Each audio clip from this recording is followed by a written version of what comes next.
अब से करीब 24 घंटे बाद कल शाम 7:15 बजे पीएम मोदी लगातार तीसरी बार प्रधानमंत्री पद की शपथ लेंगे। दिल्ली में राष्ट्रपति भवन में शपथ समारोह की तैयारियां पूरी हो चुकी हैं। चप्पे चप्पे पर सुरक्षा के कड़े इंतजाम हैं। दिल्ली को नो फ्लाई जोन घोषित किया जा चुका है। कुल 7,000 लोगों को आमंत्रण पत्र भेजा गया है। टीवी 9 भारतवर्ष पर कल आप शपथ ग्रहण की एक एक तस्वीर देखेंगे, लेकिन आज तैयारियों की पूरी कुंजी तैयार है। पीएम मोदी के शपथ ग्रहण के साक्षी 7 देशों के विदेशी मेहमान बनेंगे। बांग्लादेश की पीएम शेख हसीना का दिल्ली आना हो चुका है। बाकी देशों के नेताओं को भी दिल्ली पहुंचने का सिलसिला जारी है। चीन के प्रति समर्पित मालदीव के राष्ट्रपति मोइजू भी इस शपथ ग्रहण में आ रहे हैं। इसमें उनके लिए कूटनीतिक बैलेंस का मौका होगा। आज का दिन ऑफर पॉलिटिक्स पर बयानबाजी का दिन था। जेडीयू नेता केसी त्यागी ने बड़ा दांव किया है कि नीतीश कुमार को इंडिया गठबंधन ने पीएम पद का ऑफर दिया था। इस दावे पर आज देश का राजनीतिक तापमान दिन भर हाई रहा। आज कांग्रेस वर्किंग कमेटी की बैठक में चुनाव परिणामों की समीक्षा की गई, लेकिन चर्चा राहुल गांधी के नेता विपक्ष बनने पर ज्यादा हुई। मीटिंग में राहुल को नेता विपक्ष बनाने पर पूरी कांग्रेस एकमत है। हालांकि राहुल गांधी ने कहा कि विचार के लिए वक्त चाहिए। नीट नतीजों में धांधली के आरोपों पर नेशनल टेस्टिंग एजेंसी ने आज सफाई दी है। एनटीए की ओर से कहा जा रहा है कि यह परीक्षा तय मानक के तहत पर हुई, पेपर लीक नहीं हुआ था। वहीं आईएमए जूनियर डॉक्टर नेटवर्क ने इसकी सीबीआई जांच की मांग की है। जब लोकतंत्र में वोट शक्ति मिलती है तो नेताओं की शेयर शक्ति भी बढ़ जाती है। इसका उदाहरण है टीडीपी के अध्यक्ष चंद्रबाबू नायडू और उनका परिवार। लोकसभा और विधानसभा चुनाव में शानदार प्रदर्शन करने के बाद चंद्रबाबू नायडू के परिवार को सिर्फ 5 दिन में 858 करोड़ रुपए का फायदा हुआ है। इस पर हमने सत्ता की कुंजी तैयार की है। इसके अलावा भारत की स्वर्ण शक्ति की बात भी कर लेते हैं। भारतीय रिजर्व बैंक मई में दुनिया का तीसरा सबसे बड़ा सोने का खरीदार रहा है।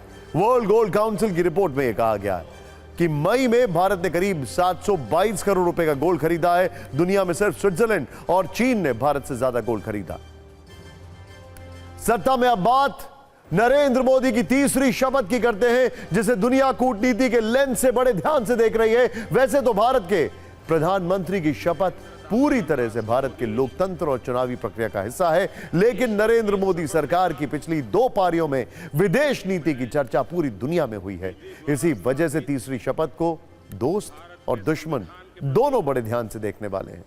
अब लोगों के मन में सवाल है कि 2014 की शपथ में सार्क देश के नेता और 2019 के शपथ में बिम्स्टेक देशों के नेता शामिल हुए थे, तो 2024 की शपथ में किन्हें न्योता मिला है और कौन कौन शामिल हो रहे हैं? हमारे पास 2024 के शपथ के साक्षी बनने वाले विदेशी नेताओं और उनके कार्यक्रमों की पूरी लिस्ट है, जिस पर हमने सत्ता की एक कूटनीतिक कुंजी तैयार की है। इससे आपको यह समझ में आ जाएगा कि पीएम मोदी की 120 सेकंड की शपथ दुनिया के 180 देशों, ध्यान से दीजिएगा, पीएम मोदी के 180 सेकंड की शपथ दुनिया के 180 देशों को कैसे बहुत बड़ा संदेश देने वाली है। सबसे पहले आपको पीएम मोदी की तीसरी शपथ में शामिल होने वाले विदेशी नेताओं की सूची दिखा देते हैं। बांग्लादेश की प्रधानमंत्री शेख हसीना आज ही करीब 12 बजे दिल्ली आ चुकी हैं।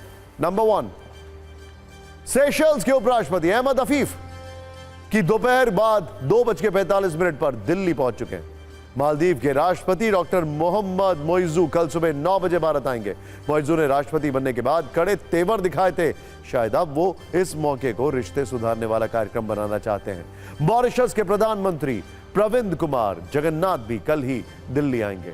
श्रीलंका के राष्ट्रपति रनिल विक्रमसिंघे कल दिल्ली पहुंचने वाले हैं। भूटान के प्रधानमंत्री शेरिंग तोब्गे भी कल ही आ रहे हैं। नेपाल के प्रधानमंत्री पुष्प कमल दहल प्रचंड कल करीब 2:30 बजे नई दिल्ली पहुंचेंगे। यानी 1-2 नहीं बल्कि 7 देशों की अगुवाई करने वाले नेता प्रधानमंत्री नरेंद्र मोदी की तीसरी शपथ में शामिल होंगे। यकीन मानिए, अगर इसकी स्ट्रैटेजिक इंपॉर्टेंस की बात करें तो ये सभी पड़ोसी मुल्क हैं। इन पड़ोसी मुल्कों का इसमें शामिल होना भारत की एक बहुत बड़ी कूटनीति भी है, ऐसा विशेषज्ञों की राय। शपथ ग्रहण समारोह में भाग लेने के अलावा ये नेता कल शाम राष्ट्रपति द्रौपदी मुर्मू द्वारा राष्ट्रपति भवन में आयोजित भोज में भी शामिल होंगे। इन राष्ट्राध्यक्षों के साथ प्रधानमंत्री मोदी की द्विपक्षीय बातचीत भी संभव है। अब सवाल है कि प्रधानमंत्री नरेंद्र मोदी के तीसरे कार्यकाल के शपथ ग्रहण में इन नेताओं की उपस्थिति कूटनीतिक रूप से क्या कहती है। ध्यान से देखिए, दरअसल भारत की नेबर फर्स्ट, पड़ोसी पहले नीति और सागर नीति को उच्च प्राथमिकता देने के साथ देखा जा रहा है। भारत की रणनीतिक स्थिति को मजबूत करने और अपने पड़ोसी देशों के साथ संबंध को और अधिक गहरा करने के लिए महत्वपूर्ण है। इन नेताओं का भारत आना और इन देशों के बीच सहयोग को बढ़ावा देना और क्षेत्रीय स्थिरता को बनाए रखने के भारत के प्रयासों का प्रतीक है। वैसे पड़ोसी होने के बाद भी चीन और पाकिस्तान को पीएम मोदी की तीसरी शपथ के लिए निमंत्रण नहीं दिया गया है। यानी कि आप ये देखिए कि कौन कौन आ रहे हैं, उससे ज्यादा ये जरूर देखिए कि कौन कौन नहीं बुलाया गया। इस शपथ ग्रहण समारोह में एक नाम जिसने सबसे ज्यादा चौंकाया वो है मालदीव के राष्ट्रपति डॉक्टर मोहम्मद मोइजू। ये वही मोहम्मद मोइजू हैं जिन्होंने चीन की मदद से मालदीव में भारत के खिलाफ इंडिया आउट कैंपेन चलाया। राष्ट्रपति बनने के बाद मोइजू ने भारतीय सैनिकों को मालदीव छोड़ने का आदेश दिया। पीएम मोदी के लक्षद्वीप यात्रा के बाद मोइजू के मंत्रियों ने पीएम मोदी पर निजी हमले किए थे। हालांकि इसके लिए उन्हें अपना पद गंवाना पड़ा। मालदीव के राष्ट्रपति डॉक्टर मोहम्मद मोइजू को भारत विरोधी कामों से अपनी पहचान वो बना रहे थे। उनका पीएम मोदी की शपथ में शामिल होना यह संकेत दे रहा है कि चीन से उनके रिश्ते बहुत अच्छे नहीं चल रहे हैं और अब वो फिर से भारत से अपने रिश्ते अच्छा करना चाहते हैं। ये एक और संकेत जो दे रहा है वो ये है कि इनको पता है कि इनका मेन बिजनेस टूरिज्म है। भारत ने अपना हाथ खींचा है और इकोनॉमी गिरनी शुरू हो गई है मालदीव। वैसे 24 घंटे बाद होने वाले शपथ ग्रहण की तैयारियां तेज हो चुकी हैं। शपथ ग्रहण समारोह में 7,000 मेहमानों को आमंत्रित किया गया है। 25,000 सुरक्षा कर्मियों की तैनाती की जा रही है। शपथ ग्रहण के लिए सुरक्षा 3 लेयर वाले इंतजाम किए गए। पहले लेयर में राष्ट्रपति भवन के सुरक्षा कर्मी, दूसरे लेयर में सीएपीएफ और बाहरी घेरे में दिल्ली पुलिस होगी। राष्ट्रपति भवन के आसपास कड़ी सुरक्षा व्यवस्था रहेगी। अर्धसैनिक बल, एनएसजी कमांडो, स्नाइपर सुरक्षा में तैनात किए जा चुके हैं। पूरी दिल्ली में धारा 144 लागू है। ड्रोन के जरिए हर गतिविधि पर नजर रखी जा रही है।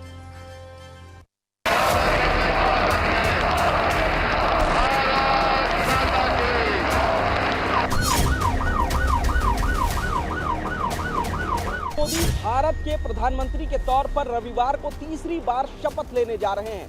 राष्ट्रपति भवन में एक भव्य कार्यक्रम आयोजित किया जा रहा है जिसमें 9,000 से ज्यादा अतिथि शामिल होंगे। सार्क देशों के शीर्ष नेता भी राष्ट्रपति भवन में प्रधानमंत्री नरेंद्र मोदी के शपथ ग्रहण समारोह के दौरान विशेष अतिथि के तौर पर आएंगे और इस लिहाज से दिल्ली को अभेद्य किले के तौर पर तब्दील किया जा रहा है।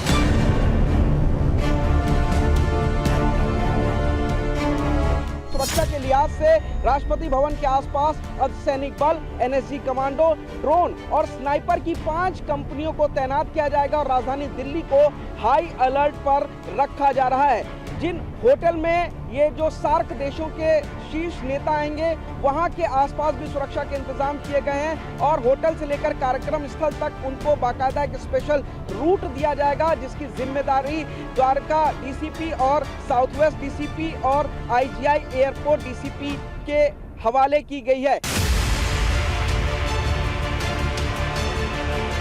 यहाँ पर इस वक्त राष्ट्रपति भवन के बाहर भी पूरी तरीके से सुरक्षा को कड़ा किया जा रहा है। साथ ही 9 जून से कुछ चीजों पर प्रतिबंध लगाए जा रहे हैं जिनमें paragliders, paramotors, UAV, microlight aircraft, remotely pilot aircraft, hot air balloon और पैरा जंपिंग पर पूरी तरीके से प्रतिबंध लगाया जा रहा है।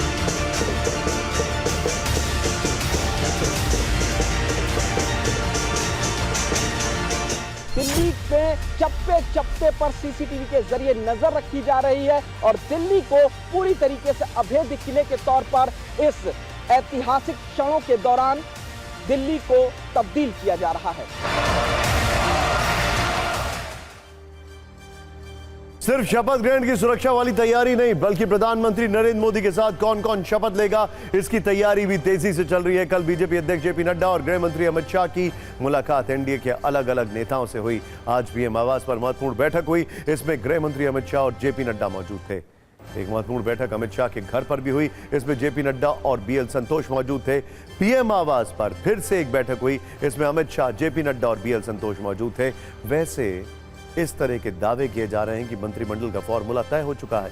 हालांकि कल ही पीएम ने संकेत दिए थे कि ब्रेकिंग न्यूज से देश नहीं चलेगा। कोई अगर किसी को मंत्री बनाने का लालच दे तो उस पर भरोसा नहीं कीजिएगा।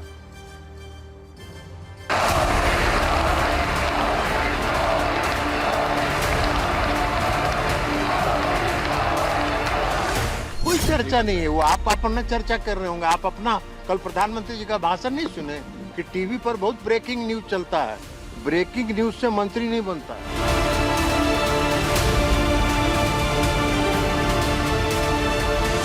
कौन अब सरकार में आता है नहीं आता है, कौन मंत्री बनता है नहीं बनता है, ये किसी भी घटक दल की प्राथमिकताओं में नहीं है। मैं कई बार मीडिया चैनल पे सुनता हूँ कि इसने ये मांग की वो मांग की, किसी ने नहीं। कल एनडीए की बैठक में सिर्फ हम लोगों ने प्रधानमंत्री जी के नेतृत्व को पुनः स्वीकारते हुए औपचारिकता हम लोगों ने निभाई है।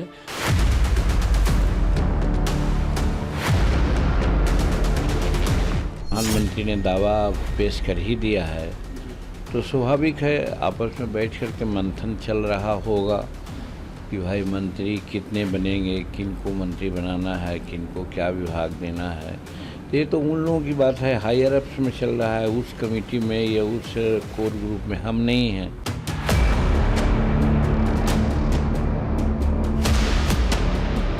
एक युवा चेहरा है, एक आश्वासक चेहरा है, महाराष्ट्र की राजनीति में उभरता हुआ चेहरा है। तीसरी बात कि वो सांसद है और मैं ये चाहूँगा कि महाराष्ट्र में से युवा चेहरे को भी केंद्रीय मंत्रिमंडल के पटल पे कहीं ना कहीं प्रतिनिधित्व मिले।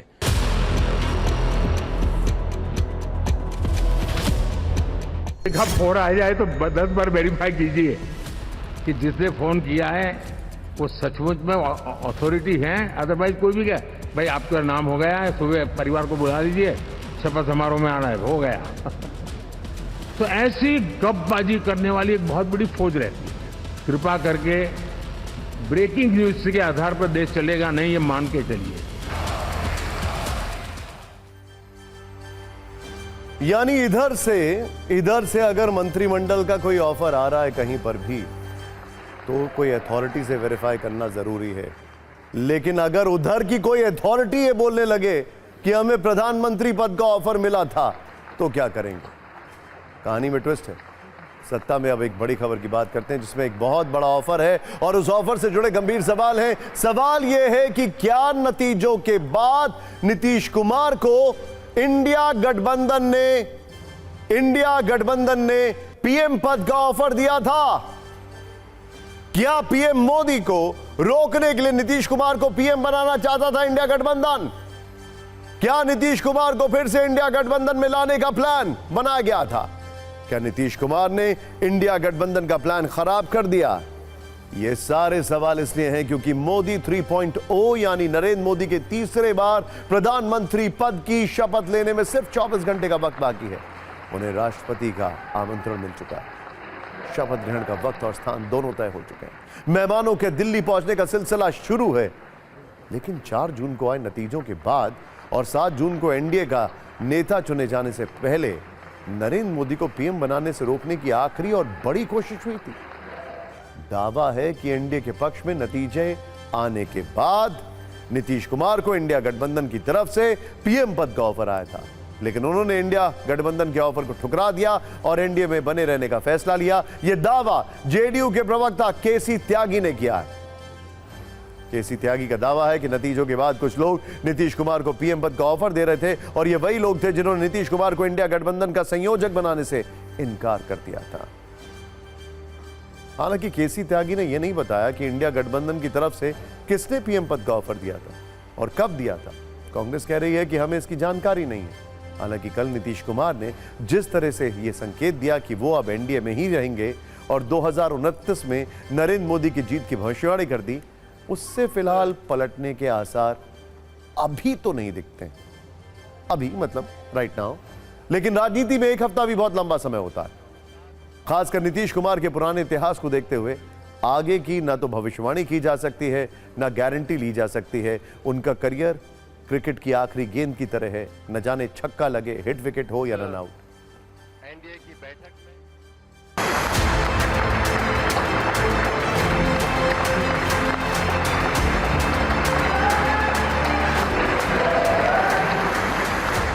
इंडिया इंडिया गठबंधन की जो नींव थी वो नीतीश कुमार ने ही डाली थी, इसलिए कहा जा रहा है कि नीतीश कुमार फिर से इंडिया गठबंधन में जा सकते हैं। वो कारण अभी समाप्त नहीं हुए हैं। जिन कारणों की वजह से नीतीश कुमार ने इंडी गठबंधन को छोड़ा था, उन्होंने इसका निर्माण किया था, लेकिन कांग्रेस पार्टी ने उसको उनकी मजबूरी समझा और उनको अपमानित करने का प्रयास किया। जनता दल यू का और नीतीश कुमार का फैसला है, हम एनडीए में हैं और एनडीए में बने रहेंगे।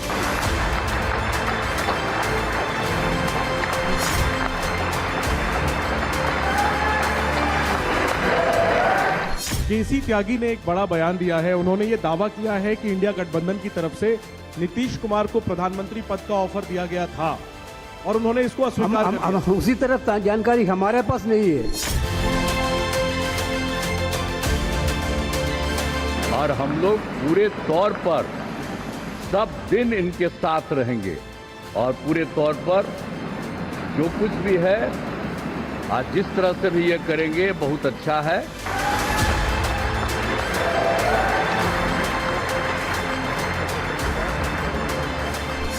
2025 में विधानसभा चुनाव भी है, तो किस तरह से आप देखते हैं? नीतीश कुमार जी के नेतृत्व में पिछले 28 साल से भारतीय जनता पार्टी काम कर रही है, आगे भी कर रही है।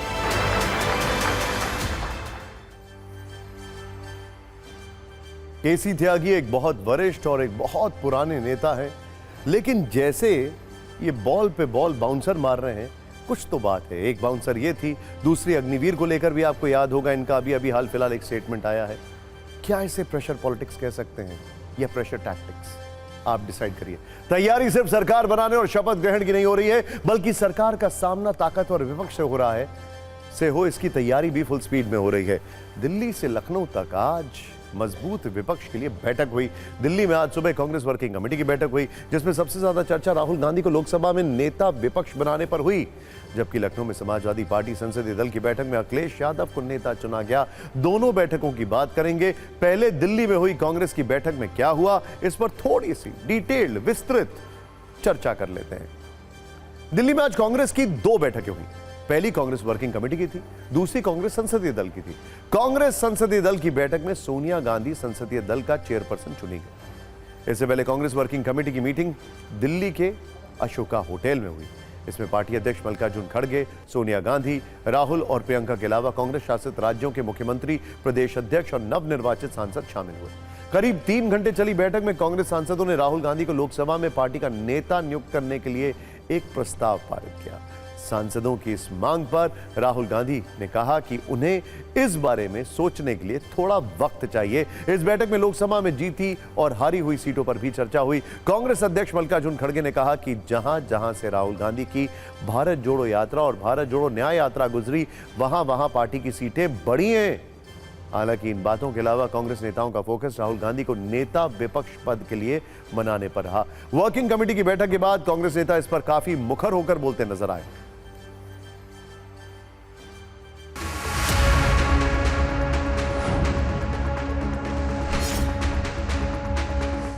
सबकी इच्छा है कि राहुल जी बने। Another resolution we had passed unanimously. CWC unanimously requested Sri Rahul Gandhi ji to take the leader of the opposition position in Lok Sabha.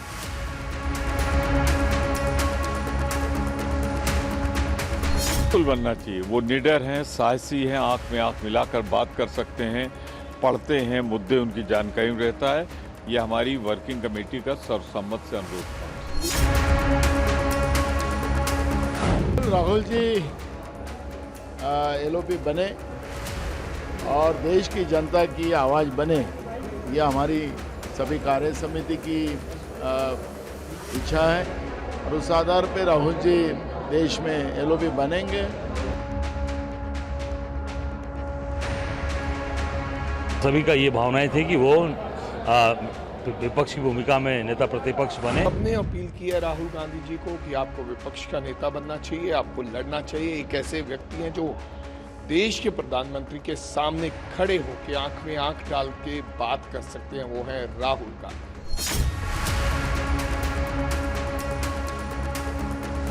Rahul Gandhi ji नेता विपक्ष की जिम्मेदारी लें, ऐसी भावना देशवासियों की है, कांग्रेस कार्यकर्ताओं की है और कांग्रेस वर्किंग कमेटी ने में भी यही भावना उभर के सामने आई।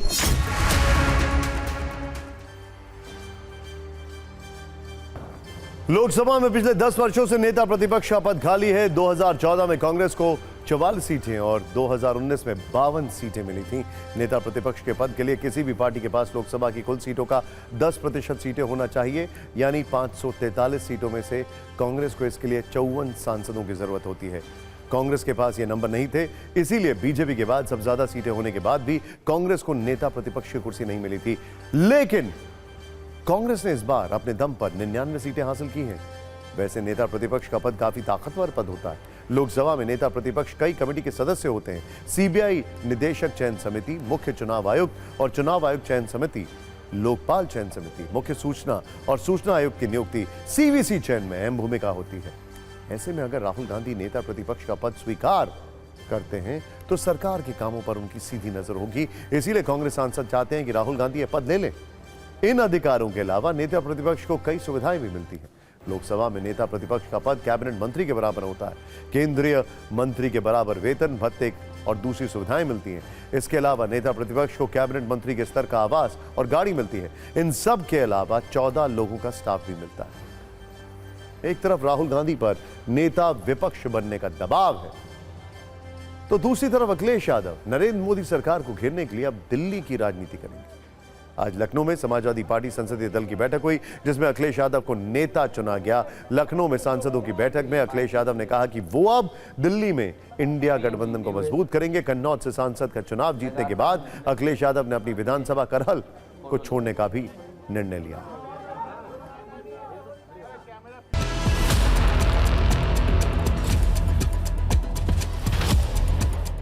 नकारात्मक राजनीति खत्म हुई है, सकारात्मक राजनीति का दौर शुरू हुआ है।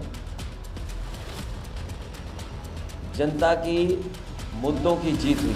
लोकतंत्र में लोग अगर खुश नहीं होते हैं तो वो अपने प्रतिनिधित्व को अपने हिसाब से चुनते हैं। अयोध्या में भी यही हुआ है कि कहीं ना कहीं लोग नाखुश थे और उन्होंने अपना सांसद जो चुना है वो समाजवादी पार्टी का चुना। निश्चित अब तो हो ही गया है कि नेताजी की तरह ही अब प्रखर हो चुके हैं अखिलेश यादव। तो उन्हीं के आदर्शों पर चल कर के हम सब लोग समाजवादी पार्टी के लोग चलेंगे।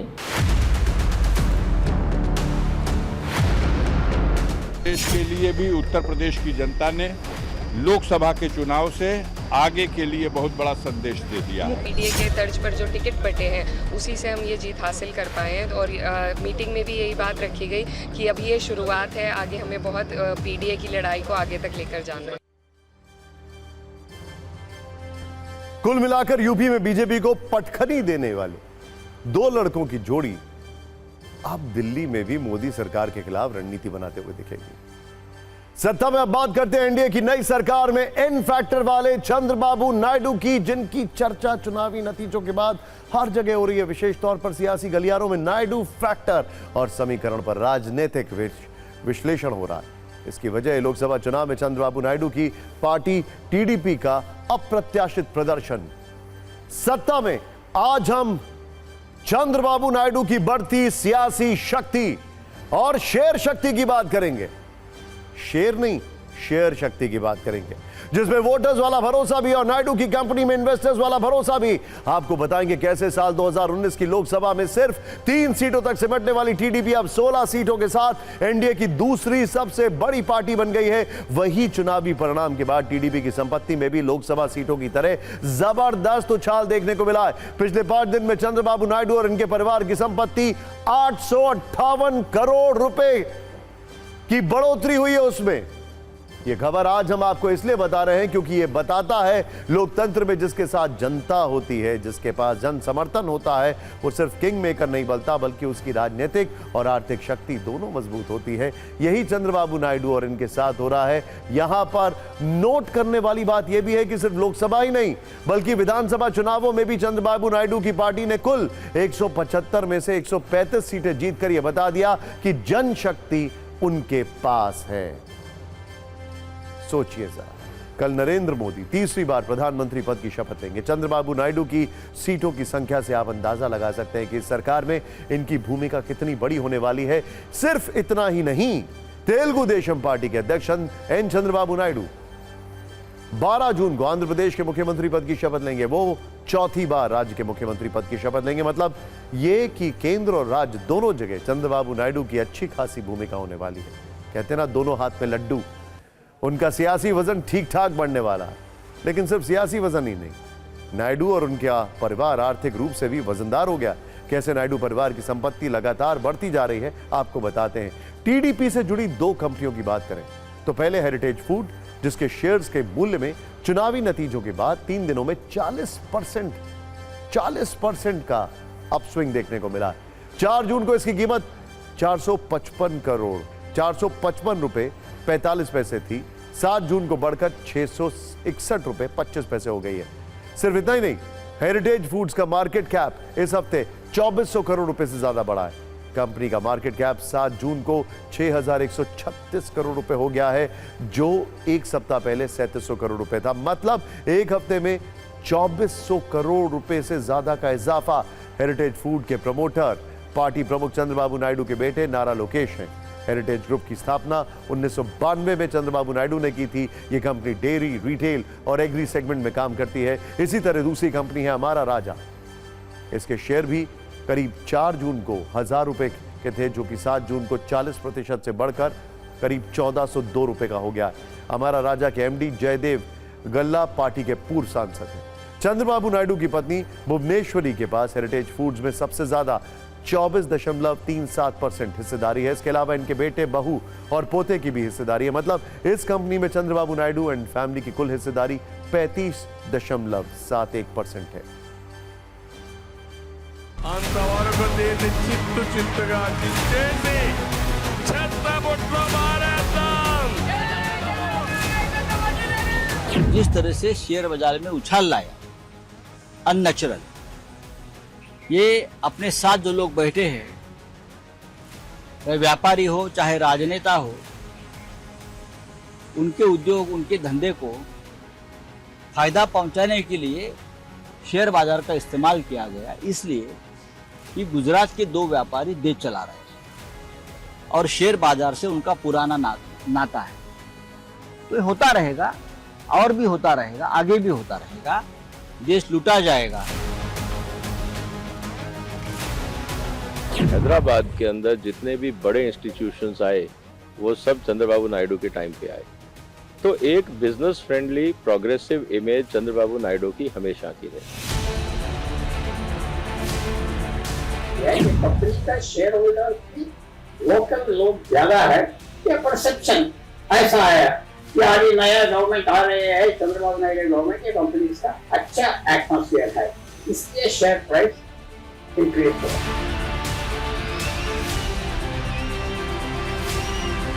चंद्रबाबू नायडू की अपनी भी कुछ कंपनियां हैं जो लिस्टेड हैं, जैसे हेरिटेज फूड। उनमें उनके परिवार के अपने भी स्टेक्स हैं। और हेरिटेज फूड उस समय काफ़ी बड़ी प्राइवेट सेक्टर में इन्वेस्टमेंट उन्होंने किया था जब शुरुआत की थी। तो चाहे वो रिटेल चेन था, डेयरी का बिजनेस था, बाकी रिलेटेड फूड बिजनेसेस थे। तो ओवरऑल मैं ये कहूँगा कि जो ग्रोथ आई है टीडीपी रिलेटेड या चंद्रबाबू रिलेटेड स्टॉक्स में, वो लॉजिकल है।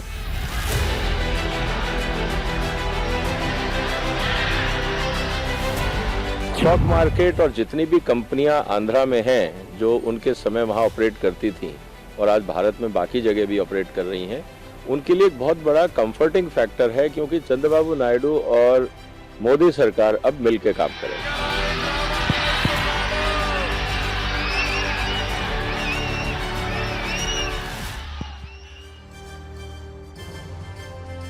वैसे आपकी जानकारी के लिए चुनावों में पैसा बहुत खर्चा होता है। सत्ता में अब बात करते हैं जम्मू कश्मीर की, जो लगातार निर्भीक और सशक्त लोकतांत्रिक प्रक्रियाओं की तरफ तेजी से आगे बढ़ रहा है।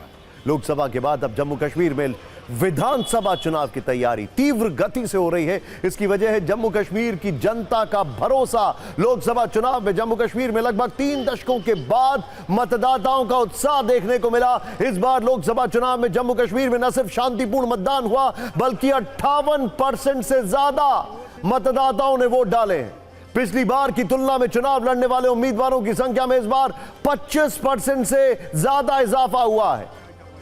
ऐसे में अब विधानसभा चुनाव की तैयारी जोर शोर से हो रही है। खबरों के मुताबिक जम्मू कश्मीर में दिल्ली की तर्ज पर विधानसभा चुनाव होंगे। विधानसभा चुनावों के बाद स्थितियों को देखने के बाद राज्य का दर्जा देने पर फैसला लिया जा सकता है। चुनाव आयोग सरकार के गठन के बाद इस महीने के अंत तक करेगा सरकार के गठन के बाद इस महीने के अंत तक करेगा गृह मंत्रालय के साथ इस मुद्दे पर बैठक। गृह मंत्रालय के साथ बैठक के बाद राज्य के राजनीतिक दलों के साथ भी चुनाव आयोग विचार विमर्श करेगा। चुनाव आयोग के मुताबिक सुरक्षा संबंधी बंदोबस्त समेत सभी पहलुओं पर चर्चा की जाएगी। राजनीतिक दलों से बैठक के बाद विधानसभा चुनाव की घोषणा की जाएगी। सुप्रीम कोर्ट के निर्देशों का अनुपालन करते हुए आयोग सितंबर 2024 तक चुनाव की प्रक्रिया को संपन्न कराएगा। जम्मू कश्मीर और लोकतांत्रिक प्रक्रिया दोनों शब्द एक साथ सुनकर अच्छा लगता है। हालांकि यहां के राजनीतिक दल इस पर क्या कह रहे हैं, इस पर जम्मू कश्मीर में क्या राजनीतिक माहौल है, सिर्फ 120 सेकंड की रील में देखिए।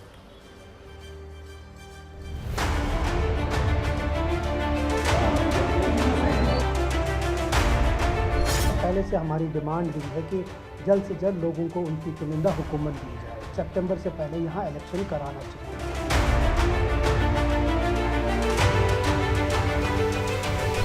एनडीए सरकार है, मोदी जी की गवर्नमेंट है, अभी नहीं होंगे इलेक्शन तो फिर कब होंगे?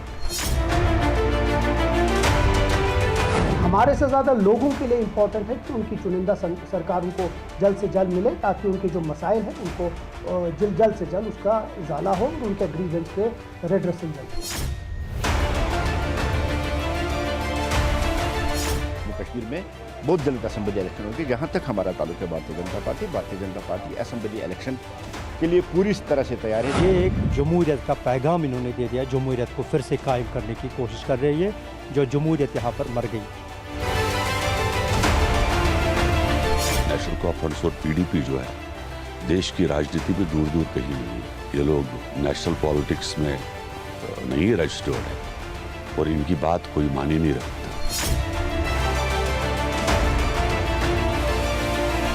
कश्मीरी लोगों ने अभी वोट डाल के ये फैसला किया है कि हमें यहाँ पर जमहूरियत की ज़रूरत है। जो ये असेंबली इलेक्शन होता है, जो हमें यहाँ पर अपनी असेंबली बन जाएगी, ये बहुत ज़रूरत है।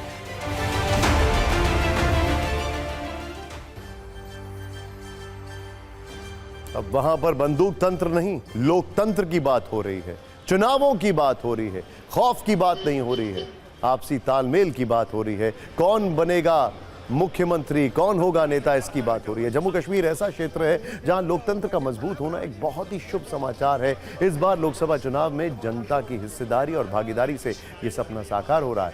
साथ में यहाँ के लोगों का मन भी बदल रहा है। लोकसभा के नतीजों की बात करें तो जम्मू कश्मीर के 5 लोकसभा क्षेत्र हैं। जम्मू कश्मीर नेशनल कॉन्फ्रेंस को यहाँ 2 सीटें मिली, जबकि वोट शेयर 22.30% रहा। इसी तरह बीजेपी को भी 2 सीटें मिली। वोट शेयर सबसे ज्यादा 24% से ज्यादा रहा है। ये अपने आप में बड़ी बात है। हालांकि इस रिजल्ट में राज्य के पुराने सियासी खिलाड़ियों के लिए कुछ झटके भी थे। महबूबा मुफ्ती की पार्टी पीडीपी का खाता नहीं खुला और वोट शेयर भी सिर्फ 8% रहा। निर्दलीय उम्मीदवार को 1 सीट मिली और अन्य का वोट शेयर 23% से ज्यादा रहा है।